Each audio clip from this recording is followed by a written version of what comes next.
यहाँ पर अहम पदार्थ का विवेचन करने के बाद, ठीक है, अब यहाँ पर अहम पदार्थ को तो अलग करना है और अहंकार को नहीं पकड़ना है, ठीक है। इसलिए यहाँ पर बार बार ये सूक्ष्म चीज़ है।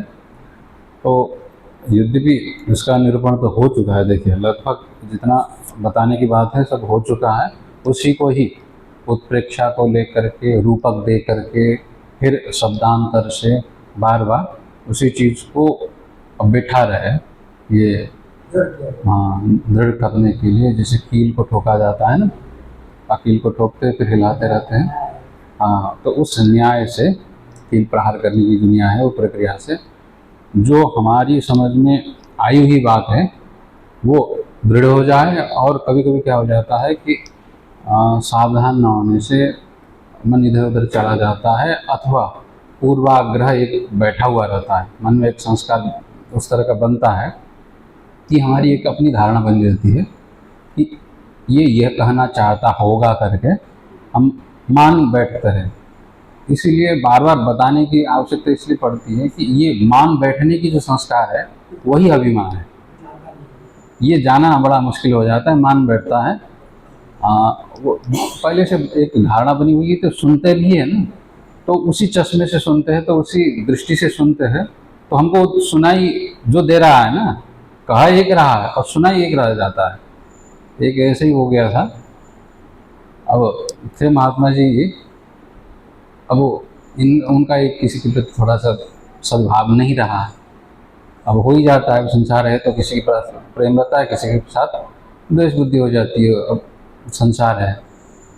अब क्या है कि अब वो भावना की इतनी प्रबलता हो जाती है, मन में धारणा इतनी बैठी हुई है ना, सामने वाला कुछ बोलता है और उनको सुना कुछ और देता है, कुछ कहा है और बातचीत भी नहीं हुई है, तब भी हम लोग वहीं बैठे हुए थे। कई बार ऐसा हुआ है, आँख तो साफ दिख जाता है, बोला नहीं था, ऐसा घटना हुई नहीं, किंतु अब उनको ये लगता है कि प्रत्यक्ष रूप से हो रखा है, उसने यही बोला है, ठीक है। इसी तरह से अपमानजन्य इसने शब्द बोला है। अब वो कहीं और चले गए, कहीं कुछ हो गया। अब मन की जो धारणा इतना मजबूत हो जाता है, तो वो धारणा क्या बना लेते, रूप बना लेते हैं। अगर मन में कोई भाव प्रबल हो, धारणा अगर मजबूत हो, तो धारणा क्या बना लेगी, उस रूप को अंजाम दे देगी। अब इसलिए भक्त वालों को भगवान से बात भी करने में वही भावना सहायता देती है। संसार में दुश्मनी बढ़ाने के लिए भी वही भावना प्रबल होने के बाद काम करती है, तो भावना बड़ा मजबूत होती है, ठीक। और ये बढ़ाता कौन है, तो बढ़ाता संस्कार की वजह से ये अभिमान, अहंकार ही बढ़ाता है। तो ये अहंकार का ही ये काम है। इतना प्रबल हो जाता है कि जो आपने सुना ही नहीं कान से, ठीक है, कान ध्वनि को श्रवण करता है, कान में जो ध्वनि आई, ठीक है, अब आने के बाद कान यथार्थ ही सुनता, बात ये है, किंतु क्या कर लेता है, मन उसको अपने ढंग से वो मोड़ लेता है। राम कहा भी होगा तब भी वो क्या सुनेगा, मरा सुन लेता है, हाँ ठीक है। राम राम कहा जाए तो मरो मरो ये सुन रहा जाता है।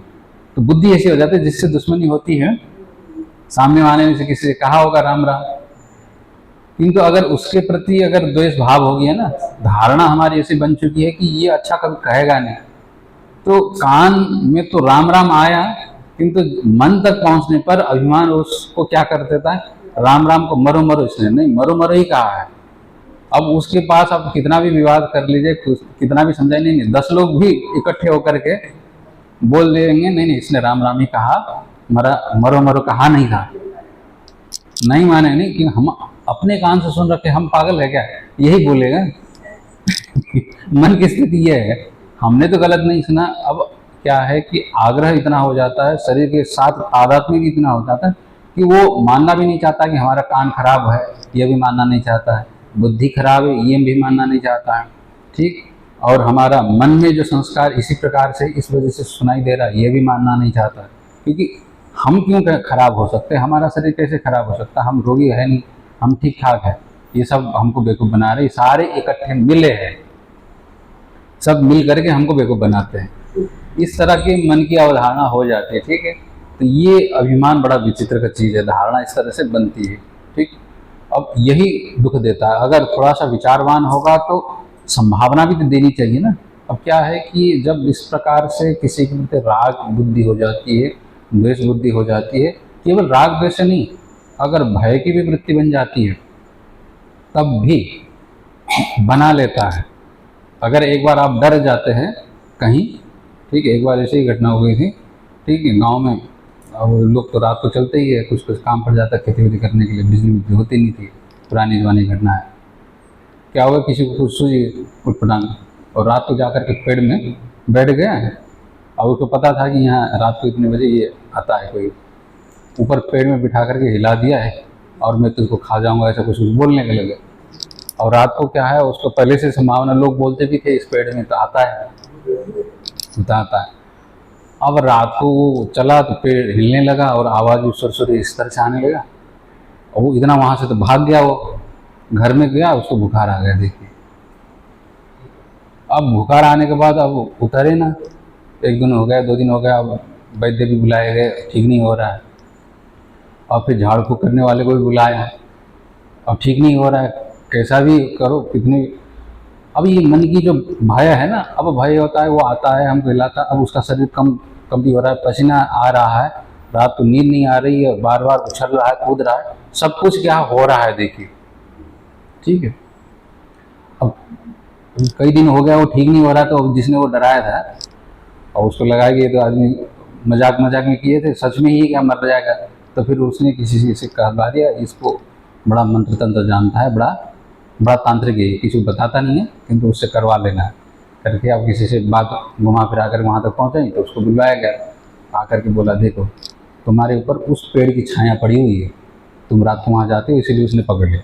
अब उसको विश्वास होगा, हाँ ये कैसे जान गया, नहीं तो किसी और ने नहीं बताया था, यही जान गया। तो अब उसको क्या विश्वास होगा, हाँ ये ज़रूर ठीक कर देगा। अब उसने ऐसा अनेकों प्रकार से पानी वानी चिदा मंत्र बोला, चारों ओर से घुमा, डंडा उंडा लिया, फिर फटकारा, तुम इसको अभी छोड़ दो, इस तरह से बोल बाल करके। अब क्या हो गया, निकाल दिया। तो 2-4 दिन में धीरे धीरे उसका शरीर ठीक भी हो गया, अब दुबला पतला हो गया था, अब रिष्ट पुष्ट होने लग गया। अब अंदर जब भय घुस गया था, अब मान लिया है कि वहां पर है,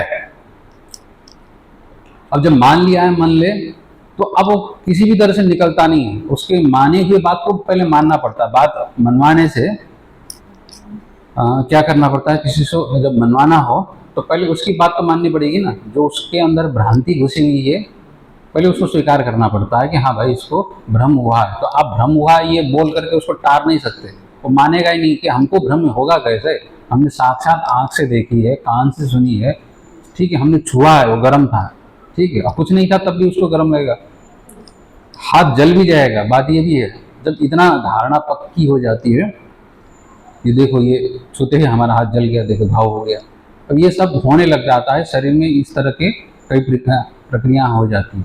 तो ये सब किसकी वजह से होता है, अभिमान से ही होता है।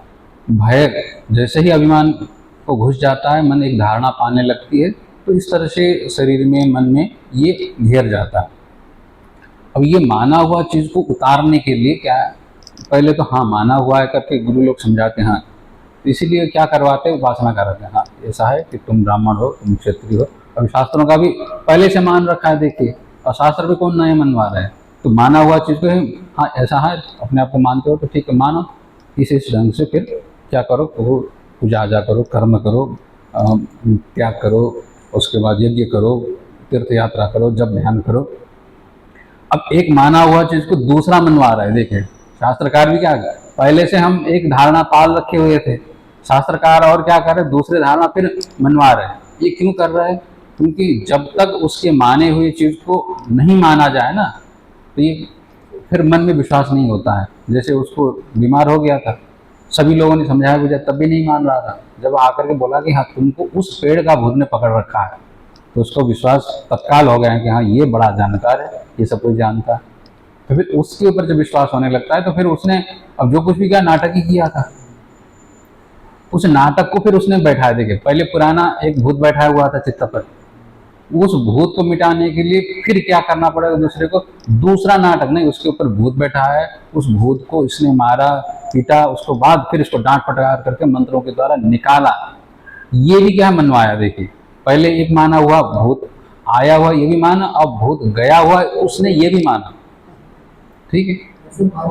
हाँ, अब इस तरह से ये जो अभिमान धारणा ही पालते हैं, तो इस यही धारणा संसार का मूल जड़ है। तो इसमें क्या है, अहम सबसे पहले आता है और अहम के साथ ये परतें जुड़ जाती हैं। इस रूप से अहंकार का ये जो विस्तार रूप है बड़ा विचित्र है, ठीक, कई रूपों में घुमाता ही रहता है। इसको समझना कठिन भी हो जाता है, और समझ में आ भी जाए ना, दूसरे के सामने तो दिख जाता है हाँ भाई ये मान रहा है, करके जब अपनी बारी आ जाती है तो वो उतना नहीं दिखता है।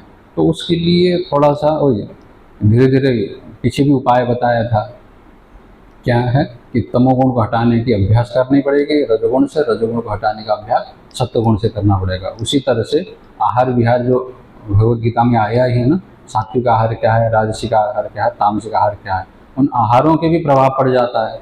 क्योंकि अब विचार करना हो, चिंतन करना हो, अब उसके लिए चित्त की एकाग्रता की आवश्यकता पड़ती है।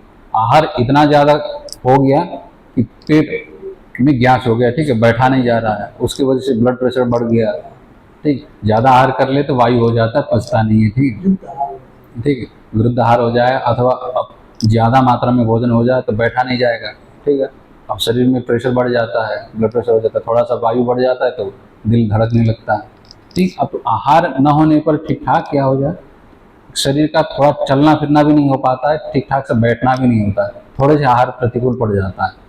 तो जब शरीर में इतना बड़ा प्रभाव पड़ता है आहार से, ठीक है, थोड़ा सा विपरीत हो जाता है, दौड़ना पड़ता है, कभी अपच हो जाता है, उल्टी हो जाती है, एसिडिटी हो जाती है, डायरिया हो जाता है, ठीक है, और पच भी दिया तो शरीर में कुछ और रोग भी हो जाता है। तो आहार के थोड़े से परिवर्तन से, थोड़े से गड़बड़ी से क्या होता है, शरीर में दुस्साध्य रोग हो जाता है और कितनी परेशानी होती है। उसी तरह से व्यवहार से मन की जितनी भी धारणा है जो पाला हुआ है उसमें भी थोड़ी गड़बड़ी हो जाती है, तो उससे और ज़्यादा कष्ट होना ही है। अब स्थूल आहार है, स्थूल आहार जितना प्रभाव करता है उससे ज़्यादा प्रभाव सूक्ष्म आहार करेगा। जो जितना सूक्ष्म होता है उतना ज़्यादा प्रभावशाली हो जाता है, ठीक है। और दवाई लेते हैं, अभी आयुर्वेदिक दवाई लेते कूटा हुआ रहता है, एलोपैथी दवाई लेते हैं तो उसमें से क्या एक्सट्रैक्ट करके निकाल करके उसके सत्व निकाल करके प्रयोग करके एकदम कड़ा होता है, इसलिए उसमें एमजी में मापना पड़ता है, ठीक है। इतना छोटी सी दवाई खा लेते हैं, ब्लड प्रेशर ठीक हो जाता है, एक मात्रा में और बढ़ा दिया और लो हो जाता है, हॉस्पिटल ले जाना पड़ता है। अब वो क्यों हो रहा है, वो सूक्ष्म हो रहा है ना। अब वही दवाई जिससे बनी हुई अर्जुन छाली इतना मुट्ठी भर खा लीजिए कुछ नहीं होगा, ज़्यादा फर्क नहीं पड़ता है, क्योंकि उसमें बाहर छिलका ज़्यादा है, मोटा पदार्थ स्थूल ज़्यादा जितना होगा उसके प्रभाव उतना कम रहता है।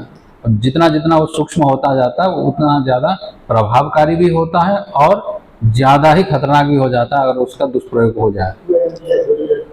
तो छोटे छोटे तो ये बात है। इसी तरह से आहार स्थूल है, आहार की अपेक्षा भी जो विचार है और सूक्ष्म है, इसलिए विचार की वजह से क्या हो जाता है, दंगे हो जाते हैं, ठीक है। आहार से दंगे करा सकते क्या, नहीं करा सकते, विचार ही बात आ जाता है ना, इसने तुमको मारा, इसने इसको हानि पहुंचा दी, ये खतरनाक है। इस प्रकार से जैसे ही विचार का उदय हो जाता है ना, पूरे समाज में इतना हो जाता है, द्वंद्व हो जाता है कि एक आपस में लड़ने भिड़ने कटने के लिए मर जाते हैं।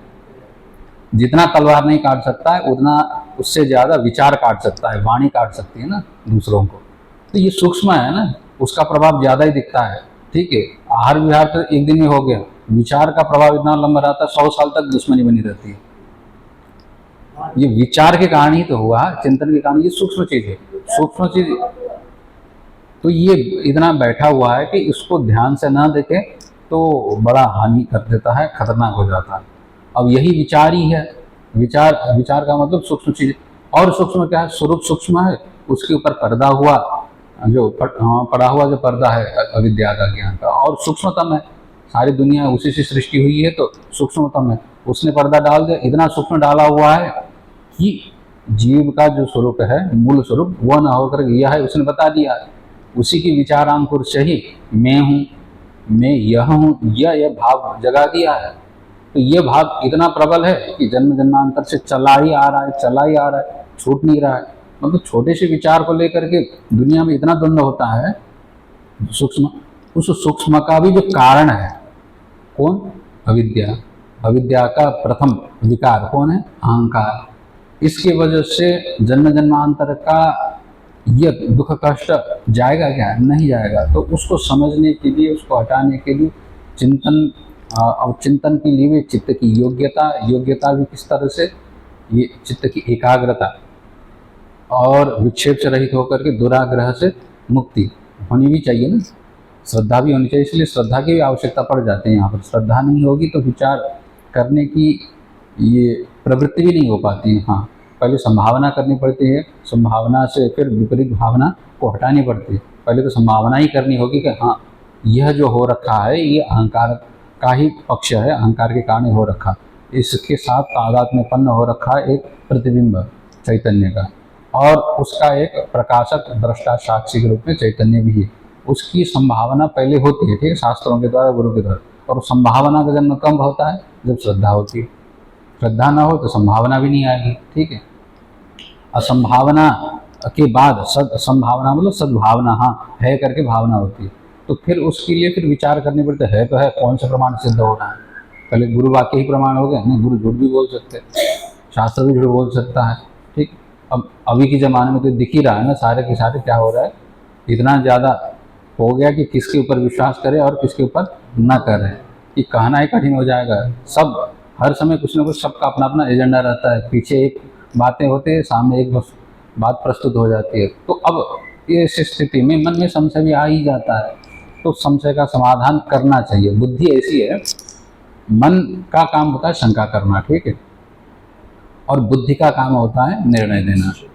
और बुद्धि क्या करती है, आप कैसे भी परिस्थिति में हो, बुद्धि आप बता देगी, अब उसके हिसाब से बुद्धि में जो मिला हुआ है, तात्कालिक रूप से जो प्रमाण मिला है, जो अवस्था मिली है, उसके हिसाब से वो निर्णय देती बातें हैं, ठीक है। सभी समय में बुद्धि सही निर्णय देती हो जरूरी नहीं है, किंतु बुद्धि को जब लग जाता है कि ये देश में, ये काल में, ये परिस्थिति में इन्हीं संभावनाओं से गुजरा हुआ है, तो ये बात सही होनी चाहिए, ठीक है। बुद्धि कभी भी सत्य का ही पक्षपाती नहीं होती है। बुद्धि का काम क्या है? सत्य को उजागर कर देना, उसको देकर के निर्णय दे देना। अब हर समय बुद्धि सत्य का पक्षपात लेते हुए दिखता तो नहीं है, फिर ये बुद्धि सत्य का ही पक्षपाती नहीं बोल देते, शास्त्र में बार बार लिखा है ये सभी जगह। बुद्धि जो है आपका सत्य को ही पक्षपात करती है। तब भी अगर प्रमाण का सही जानकारी न हो, ठीक है, सही संस्कार न हो, सही जानकारी उपलब्ध न हो, तो बुद्धि में जितना संस्कार बना हुआ है, जितना वो प्रमाण को देख रहे, जितना आकलन कर रहे, उतनी हिसाब से ही वो निर्णय देती है। इससे अब बुद्धि के सामने जो वस्तु तो प्रस्तुत हुआ उसी के हिसाब से देखेगी ना, उस दृष्टि से विचार कर लेगी। अब उसको समाधान देने के लिए इसलिए विचार करना पड़ता है, बुद्धि के पक्ष को मजबूत करने के लिए। बुद्धि कब मजबूत होगी? जब प्रमाण का सही सही आकलन होगा, मतलब सही सही प्रमाण को देखेंगे, प्रमाण, शास्त्र के प्रमाण को लेकर के, फिर अनुभव की प्रमाण को लेकर के, ये दोनों का जब आकलन हो जाता है, विचार कर लेते, फिर प्रमाण के हिसाब से अनुभव जब ठीक ठीक हो रहा है हर बार, तो बुद्धि फिर उसको सही ठहराती है। बाद में पहले संभावना कर लेती बुद्धि, फिर प्रमाण के हिसाब से चिंतन मनन करके उसको देखते कि हर बार ये प्रमाण, ये अनुभव में उसी तरह से आ रहा है, हर बार क्या है, बदलाव नहीं हो रहा है, तो अब वो उसको प्रमाणित कर देती है बुद्धि, हाँ ये ठीक है। इस प्रकार से बुद्धि को क्या करना पड़ता है कि पहले संभावना से तैयारी करनी पड़ती है, फिर चिंतन मनन और अनुभव में डाल करके फिर बुद्धि क्या करती है, उस विपरीत भावना को हटाती है। अन्यथा ये विपरीत भावना हटती नहीं, केवल संभावना में ही रह जाती है, हाँ हो सकता है करके। तो विपरीत भावना को हटाने के लिए क्या करनी पड़ता है, ये बार बार ये श्रवण, तो ये इससे संभावना ही हटती है श्रवण से। फिर मनन और निधिध्यासन, ये बार बार, ये मनन से विशेष करके आपकी संभावना तो हो ही गई श्रवण से, मनन से विपरीत भावना हट जाती है। मनन से ये हो जाता है कि तर्क के आधार पर, विचार के आधार पर आपकी जो विपरीत भावना थी वो हट जाती है। और निधिध्यासन से चित्त की एकाग्रता होकर के तन्मय स्वरूप हो जाते हैं ना। चित्त ने जो पहले विषय और दृश्यमय बना हुआ था चित्त, ठीक है, और उसी चित्त के साथ तादात्म्यपन्न होकर के चेतन भी क्या हो गया था, दृश्यमय हो गया था, उसी को लेकर के अपने स्वरूप को समझ रहा था। अब निधिध्यासन में होता क्या है, चित्त का ही काम है यहाँ पर, ठीक है। अब जो अज्ञान भी और भी अज्ञान भी चित्त का ही धर्म ही कहना पड़ेगा एक तरह से। अज्ञान की वजह से चित्त उत्पन्न होता है और अज्ञानात्मक ही रहता है। अज्ञान की वजह से ही चित्त में जो चैतन्य का प्रतिबिंब पड़ा हुआ है, वो पड़ा हुआ प्रतिबिंब में आरोप अज्ञान की वजह से हो जाता है। तो अज्ञान रहता कहाँ है, ये बात पूछने पर अब कुछ लोग आचार्य चित्त में बोलते हैं, ठीक है। अब क्योंकि सबका अधिष्ठान अंत तो जा करके परमात्मा ही होता है, ये बोलते हैं। तो इनमें आचार्यों का अलग अलग विचार है, अज्ञान रहेगा कहाँ, ठीक। और वाचस्पति मिश्र कहते हैं कि अज्ञान रहेगा जीव में, जीव को ही अज्ञान होता है, ठीक है। तो इसीलिए अज्ञान रहता है जीव में और अज्ञान विषय करता है परमात्मा को, ठीक। अज्ञान किसका हो रहा है, परमात्मा का हो रहा है। किसको हो रहा है, जीव को हो रहा है। तो इस तरह से अज्ञान का आश्रय तो जीव को मान लेते हैं। अज्ञान किसमें, जीव में है। इस दृष्टि से चित्त में अज्ञान है बोलते हैं। अज्ञान ही तो माया है, माया अलग सी वस्तु नहीं है। अज्ञान का ही समष्टि रूप को माया बोल देते हैं, ठीक है।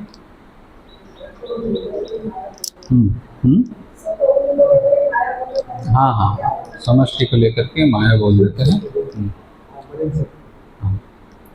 और दूसरे आचार्य है वो कहता है कि नहीं, परमात्मा के सिवा दूसरा है ही नहीं, तो वो माया भी रहेगी कहाँ पर। उसको भी तो रहने के लिए माया के कारण ही तो परमात्मा में विभेद होकर के वो जीव बना हुआ है, ठीक है। अब माया को रहने के लिए जीव पहले से कहाँ उपस्थित था, माया की वजह से ही तो जीव बना हुआ है। इसीलिए माया का आश्रय निर्विभाग चितिरेव केवला, आश्रय तो विषय भागिनी निर्विभाग चितिरेव केवला करके ये श्लोक प्रसिद्ध है। कहते हैं कि माया का भी आश्रय अंततः जा करके क्या होगा कि विद्या भी कहाँ पर रहेगी, उसी ब्रह्म में रहेगी, ठीक है। और उसी को ही विषय करते, जहाँ रहती है उसी को छेद कर देती है। माया का बड़ा विचित्र है, ठीक है, ठीक है। अब ये इस प्रकार का प्रक्रिया है। आचार्य अपने अपने ढंग से समझाने की प्रक्रिया बताते हैं, ठीक है। दोनों का अपना अपना प्रयोजन है, अलग अलग उद्देश्य है। अब अंततः जाकर के माया है कहने का यही है।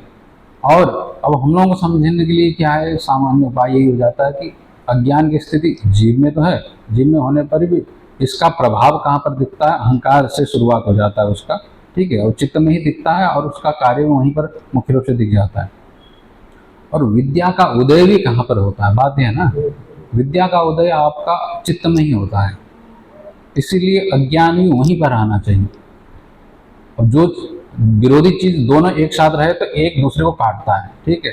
जहां पर अंधेरा है वहीं पर दिया जलाया जाए तो वहां का अंधेरा भाग जाएगा, ठीक है, टूट जाएगा, ठीक है। अंधेरा कमरे में और दिया जला रहा है बाहर गाँव क्या जंगल में, तो कमरे का जो अंधेरा है वो तो दूर नहीं होगा ना। तो जहां पर अंधेरा है वहीं पर दिया जलाने से अंधेरा भागता है। और अब ये ज्ञान की जो वृत्ति है, एक तो स्वरूपात्मक ज्ञान है, उससे तो अंधेरा भागता नहीं है, देखिए, ठीक है। जो चैतन्य जो स्वरूप परमात्मा है, ज्ञान स्वरूप परमात्मा, वो सदा ही रहता है, नित्य साक्षी है, वो अज्ञान को तो काटता नहीं है। देखिए, अज्ञान है इस बात को भी वो बता देता है, तो अज्ञान के साथ तो वो विरोध नहीं रखता है। तो अज्ञान के साथ विरोध न होने के कारण साक्षी देखिए अज्ञान को भगाता नहीं। तो ऐसी स्थिति में प्रकाश जो आत्मस्वरूप जो ज्ञान है वह अज्ञान को नाश नहीं करता है। तो नाश करने के लिए कौन चाहिए, तो उसी का ही जो क्या है समान रूप होना चाहिए ना। जैसे लोहे को लोहा ही काटता है ना, तो अज्ञान माया का ही रूप है, इसलिए माया का ही एक रूप चाहिए जो अज्ञान को काट सकता है, ठीक। तो ज्ञान ही अज्ञान को काटता है, दोनों ही माया के रूप है।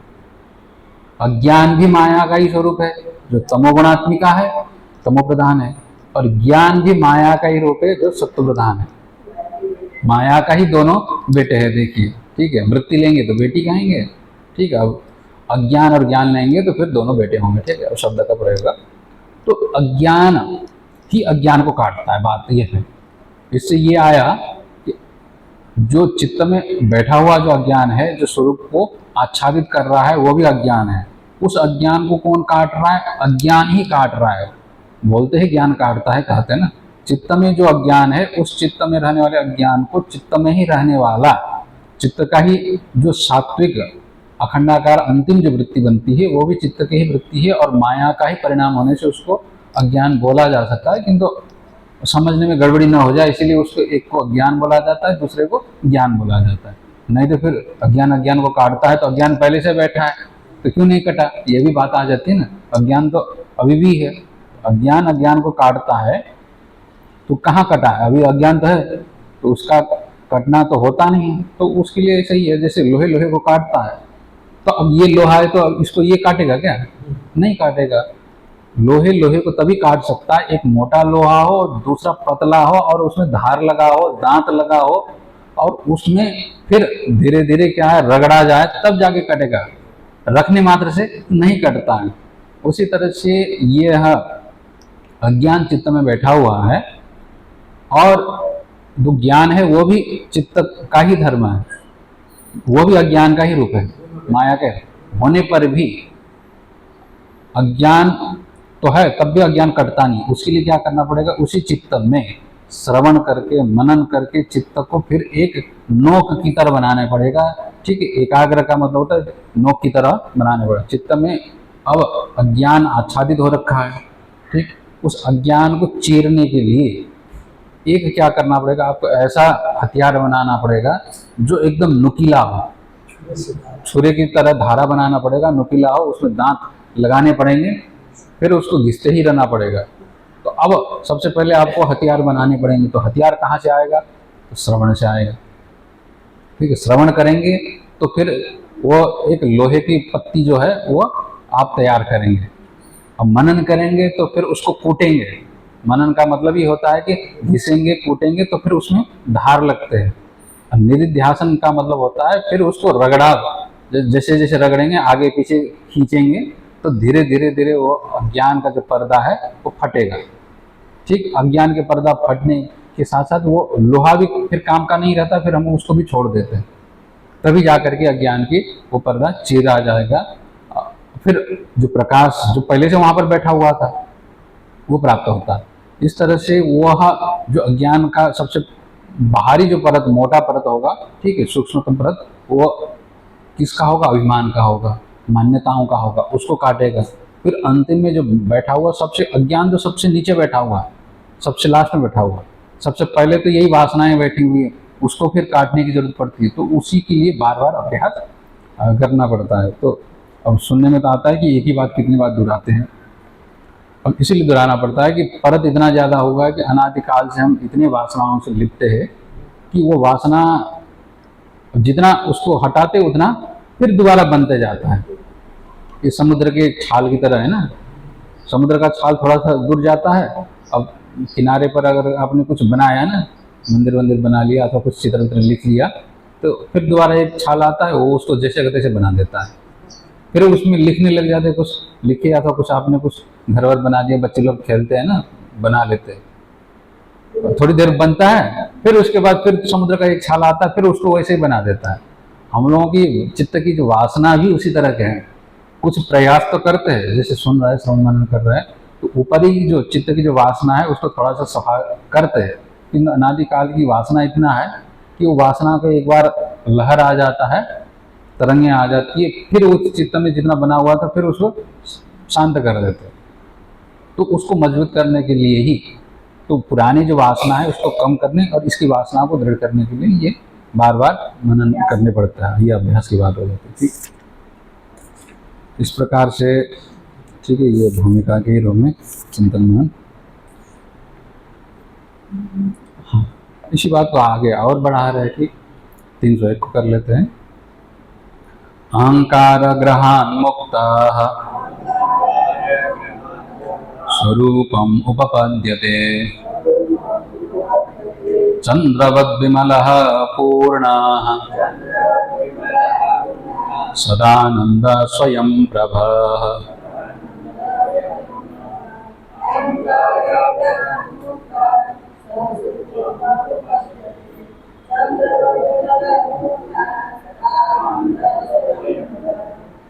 हाँ, ये जो अहंकार कैसा है, अहंकार को यहाँ पर त्यागने के लिए बोल रहे हैं, तो फिर अहंकार के स्वरूप को ये उपमा दे करके बता रहे हैं कि अहंकार ग्रह, ये अहंकार क्या है? ग्रह है, ठीक है। अब शनि है, राहु है, केतु है, ये सब ग्रह ही है ना, बोला जाता है। ग्रह क्यों पकड़ लेता है ना लोगों को। वैसे अब प्लानिटरी हिसाब से देखा जाए तो वो लाखों करोड़ों माइल दूर है, पकड़ता तो नहीं है, लेकिन तो अब लोगों को, अब यहाँ पर भी क्या है, पकड़ने का मतलब अभिमान ही कर रहा है। अब जैसे मान लीजिए जिसको राहु लगा है, शनि लगा है, ये मान के बैठा है तो शनि लगा है, शनि लगा, दुखी होकर के 10 जगह मंदिर जाएगा, 10 जगह पूजा वूजा कराएगा। अब जो नहीं मानता उसको कुछ नहीं लगा, अब जिसको लगी है वो रो रहा है, ठीक है। अब जो मानता ही नहीं उसको कुछ नहीं है। तो अब यहाँ पर पकड़ क्यों रहा है?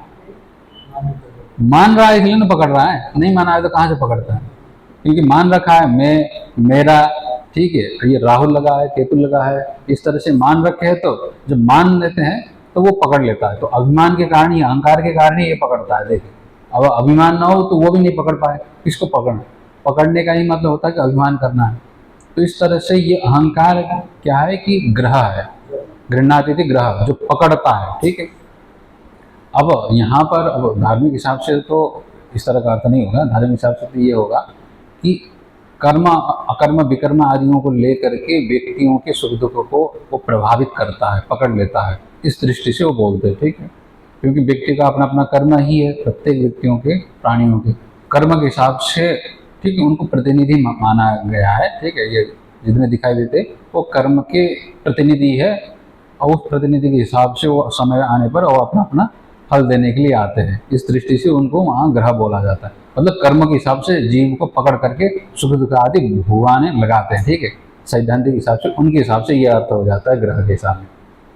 अब यहाँ अपने वेदांत के हिसाब से देखा जाए तो ग्रह है, मतलब पकड़ लाता है। अभिमान करने के कारण कोई भी हो, जब हम उसको अभिमान करते हैं तो वो पकड़ लेता है। एक सुना रहे थे, अब ये हो गया कि किसी को कोई अच्छा लगा, रास्ते में जा रहे थे, कोई सुंदर स्त्री को देखे, अब देखे तो फिर वो क्या हो गया कि उनको अच्छा लगा तो वो पीछे पीछे पीछे 2 माइल तक चलते थे, उसे घर तक पीछा किए।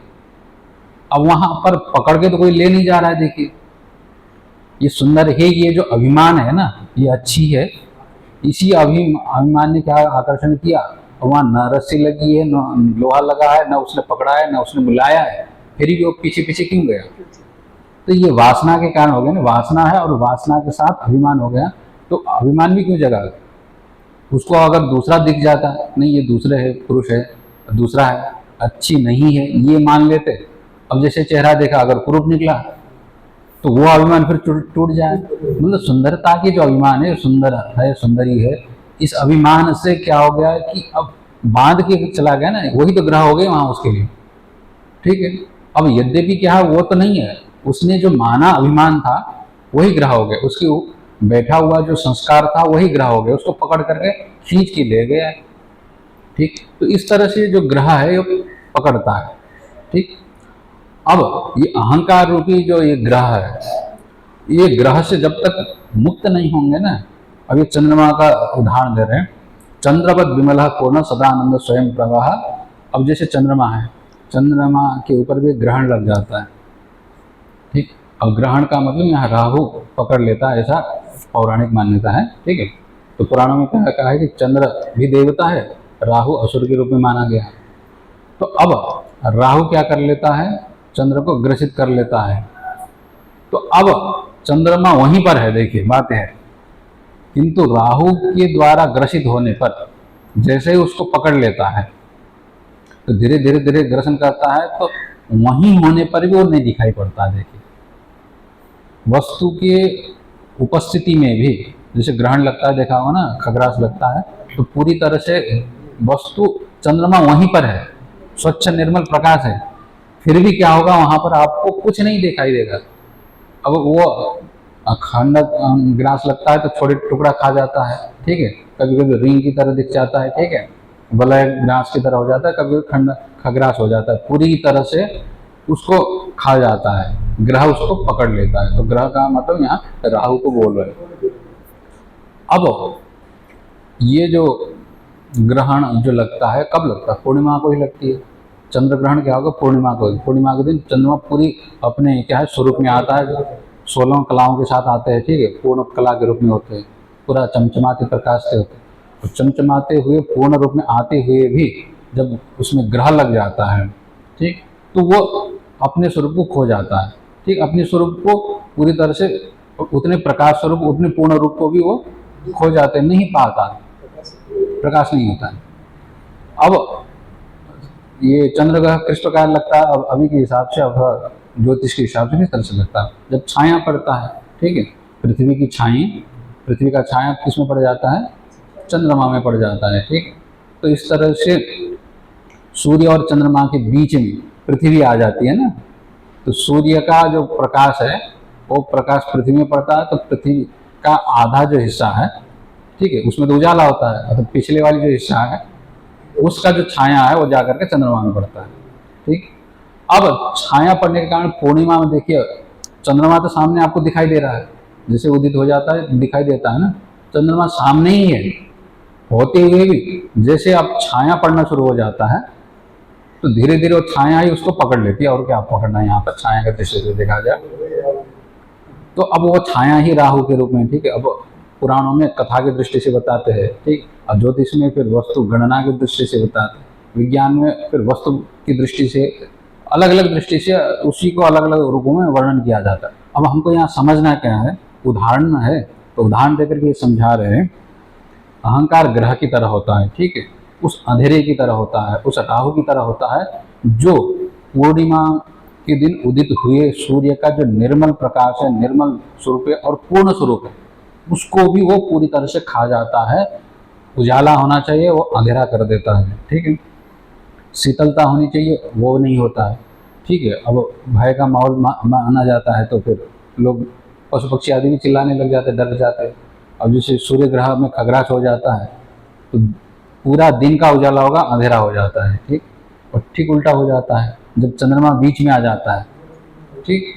और चंद्र ग्रहण में तो क्या होता है कि पृथ्वी बीच में आती है, और सूर्य ग्रहण में क्या हो जाता है, चंद्रमा बीच में आ जाता है। सूर्य और पृथ्वी के बीच में क्या आता है, चंद्रमा आ जाता है। अब सूर्य ग्रहण कब होता है, अमावस्या को ही होता है, और चंद्र ग्रहण कब होता है, पूर्णिमा को ही आती है। मतलब जिस समय पूरी तरह से आपका चंद्रमा उग रहा है तो छाया खा जाता है, तो अंधेरा हो जाता है। और सूर्य ग्रहण में क्या होता है कि अब जैसे अमावस्या में ही होता है, अमावस्या में सूर्य और चंद्रमा साथ साथ उगते हैं। सूर्य जैसे सूर्य का सूर्योदय टाइम होता है ना, सूर्य उगता है, उसी के साथ चंद्रमा भी जब उगता है ना, तो अमावस्या के दिन क्या होगा, सूर्य और चंद्रमा का उगने का समय लगभग एक ही रहता है, साथ में ही उगते हैं। सूर्य के अपेक्षा चंद्र की गति थोड़ा तेज होता है, तो फिर साथ साथ में उगने पर भी जल्दी चला जाता है चंद्रमा। किंतु दोनों जब एक साथ एक लाइन में आ जाते हैं ना, जैसे सूर्य इधर उग रहा है, चंद्र इधर उग रहा है, तो फिर आपको सूर्य ग्रहण नहीं दिखेगा, ठीक है। अमावस्या के दिन सूर्य और चंद्रमा अगर एक ही लाइन पर एक साथ उग जाते हैं, ठीक है, अगर दिन में जाकर के मिल जाते हैं, तो फिर पूरी तरह से क्या होगा, चंद्रमा सूर्य के प्रकाश को ढक लेता है। तो होता क्या है कि जैसे चंद्र ग्रहण में पृथ्वी का छाया चंद्रमा पर पड़ गया, चंद्रमा को खा गया, ठीक। अब यहाँ सूर्य का जो ग्रहण होता है तो सूर्य और पृथ्वी में चंद्रमा आ जाता है, तो सूर्य के प्रकाश को चंद्रमा खा जाता है। तो अब चंद्रमा का जो छाया है पृथ्वी पे पड़ता है, ठीक। पहले पृथ्वी की छाया चंद्रमा में पड़ रहा था, तो क्या हो गया, चंद्र ग्रहण हो गया। और सूर्य ग्रहण में क्या हो जाता है, चंद्रमा की छाया पृथ्वी पे पड़ जाती है। हाँ हाँ, वो उसी को लेकर के, सूर्य का प्रकाश को लेकर के ही चंद्रमा प्रकाशित होता है, चंद्रमा का स्वतंत्र प्रकाश नहीं है। और इस स्वतंत्र प्रकाश न होने के कारण सूर्य के प्रकाश से प्रकाशित पृथ्वी हो रही थी, उस पृथ्वी के बीच में कौन आ गया, चंद्रमा आ गया ना। और चंद्रमा पूरी तरह से ढक देता है, जैसे बादल आता है तो आप अंधेरा, थोड़ा सा बहुत अंधेरा होता है ना, किंतु बादल बहुत छोटा रहता है, चंद्रमा बहुत बड़ा है, तो उस बड़े चंद्रमा और दूर भी है ना, बादल से बहुत दूर है, तो अब चंद्रमा का छाया पृथ्वी पर पड़ जाता है तो पूरी तरह से अंधेरा छा जाता है। तो निर्मल जो सूर्य का जो तेजस्वी स्वरूप है, प्रकाश स्वरूप है, दिन में ही बिल्कुल अगर खगरास पड़े तो रात की तरह अंधेरा हो जाता है, रात तो जैसे अंधेरा हो जाता है, बिल्कुल अंधेरा पड़ जाता है। तो अब ये ग्रह इस तरह से काम करते हैं, ठीक है। ग्रह अब यहाँ शास्त्र में उसको ग्रह ही बोला जाता है। तो अब छाया से देखिए, सूर्य स्वयं प्रकाश है, तब भी छाया उसको ढक रहा है। अब ढकने का भी भ्रांति हो रहा है, वस्तुतः तो सूर्य को कोई छाया ढक नहीं रहा है, ठीक है।